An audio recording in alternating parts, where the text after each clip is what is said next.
Welcome to Australia. No handshakes and smiles hidden by masks. But international diplomacy is returning to the corridors of Parliament House.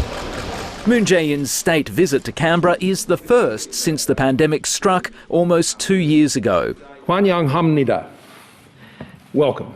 And that's not the only first. Today, the two countries have set a new milestone in cooperation based on the solid friendship and trust we have built over the past 60 years. South Korean defence giant Hanwha finally signing a long-awaited $1 billion contract to provide howitzers to Australia's army. It's Australia's largest ever military deal with an Asian company, and Hanwha is also vying for a much bigger $30 billion contract to build infantry fighting vehicles. We share a very similar view and a similar aspiration for the Indo-Pacific.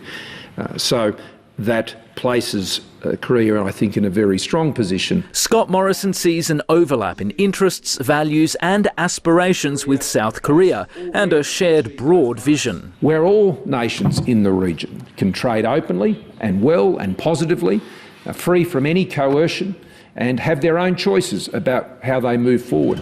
But there are limits. South Korea won't join Australia in a diplomatic boycott of the Beijing Winter Olympics, or the Defence Minister's tough language to China over Taiwan. The state visit I make at this time has nothing to do with our position over China. The federal government hopes that this visit will highlight that Australia isn't solely focused on alliances with old friends like the UK and the US, but is intent on building regional partnerships as well.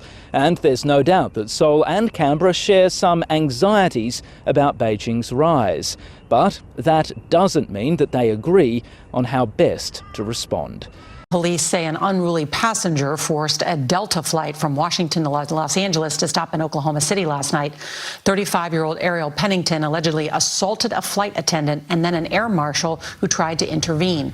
Pennington was detained on board and later arrested. He is charged with disorderly conduct and public drunkenness. The FAA says it has received more than 5,000 reports of disruptive passengers this year alone.